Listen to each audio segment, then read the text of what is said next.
UAE와 이제 한국이 국제 교역이라든지 여러 가지 이제 경제 협력을 하지 않습니까?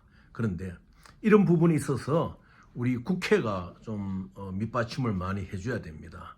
뭐 손흥민 선수나 또 어떤 뭐 재벌 기업이나 뭐 개인이 뭐 1년에 뭐 1,000억을 번다, 뭐 2천억을 번다. 특히 이번에 SK이노베이션 같은 경우는 1분기 이 유류 사업을 해가지고 마진이 한 6,200억이 넘는 그런 거대한 마진을 얻었거든요. 그런데 이러한 현실들이 실제로 우리나라의 청년들이 할 수가 있는 것이에요. 청년들이 한 서너 명 모여가지고 팀을 짜가지고 이러한 뭐 예를 들어가지고 정제위에 손을 댄다든지 원유에 손을 댄 이렇게 할 경우에 국가에서 조금만 뒤에서 법적으로 밀어주면은 무자본으로도 한 달에 먼슬이 한 100만 불 정도 수익을 가지는 것은 굉장히 쉬운 거예요. 그런데 그러한 것을 정부는 행정법으로, 국회는 무역 거래에 있어 가지고 필요한 그런 부분이 있어서 법적으로 밀어줘야 되는데 그걸 하지 못하고 있는 거거든요. 그리고 이번에 두바이하고 한국이 상당히 좋은 경제 교류로 갈 수 있는 이 입장에서 국회가 해야 할 일이 무엇이냐? 중소기업에 대해서 백투백이라는 무역 금융 거래를 완벽하게 국가의 지원을 받아서 할 수 있도록 법적으로 밀어줘야 됩니다. 이것은 은행이나 정부 관계자들의 실력이 모자라서 그렇지, 예를 들어 가지고 중소기업이 원유라든지 정제라 이런 것을 가져올 때, 이 다 이제 원자재 사업이거든요. 원자재를 가져올 때 어떤 이익이 남아가는 그 LC 부분에 있어 가지고는 우리나라의 그 5대 은행들이 지원을 해줘야 돼요. 그렇다고 돈을 돌라는 것도 아니잖아요. 예를 들어 가지고 제3국에 팔 물건에 대해 가지고 뭐 두바이에서 정제유를 가져온다, 원유를 가져온다 할 때 예를 들어 2천만 불 가져온다. 그럼 실제로 뭐 15% 이익을 남긴다 하면 300만 불 정도의 유통 마진이 나거든요. 그러면은 이러한 것들을 자기들이 그대로 받은 LC라든지 SBLC를 가지고 바로 트랜스퍼를 할 수 없는 것이거든요. 바로 가격을 한국의 이익을 떨어뜨리고 두바이에 보낸다든지 이렇게 해야 되기 때문에 거기에 나오는 언밸런스의 300만 불에 대해 가지고는 별도로 은행이 키핑을 하고 LC를 다시 한국 중소기업은행으로 이슈해 줄 수 있는 이러한 제도가 밑받침이 되어야 돼요.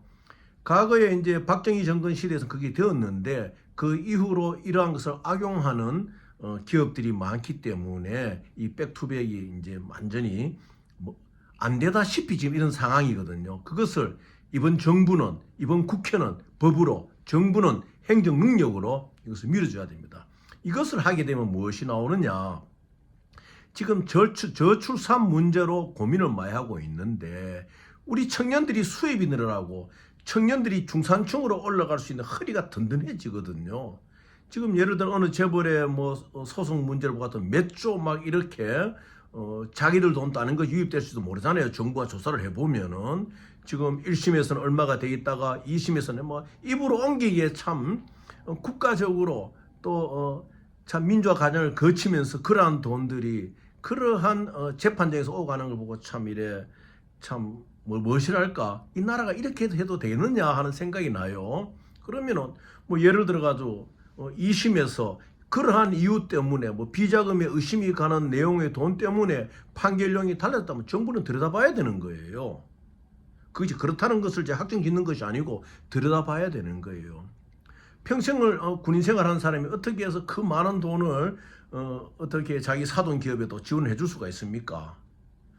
그런 생각을 저는 해요. 제가 만일 대통령이면 들여다봅니다.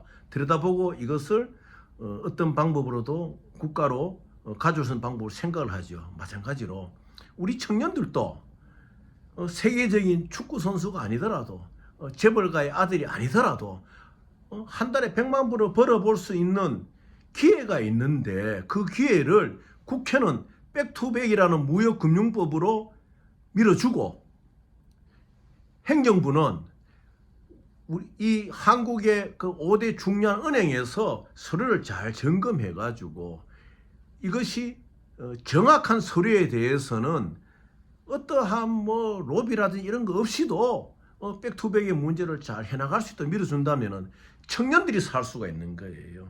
재벌 못지않은 재벌 가던 애들 못지않는 돈을 벌어가면서 유럽에서 볼을 차는 유명한 스타 못지않는 돈을 벌어가면서 할 수가 있는 거예요. 이제 청년들이 얼마든지 한 달에 100만 불을 벌 수 있는 이 세대 아닙니까? 그것은 바로 이 정부의 대통령이나 국회가 좀 관심을 가지고 이 문제에 신경을 써줘야 돼요. SK이노베이션이요 1분기 지금 정제 마진이나 이런 걸 다 합쳐가지고 6,200억이 넘는 그 수익을 거두어 들였어요.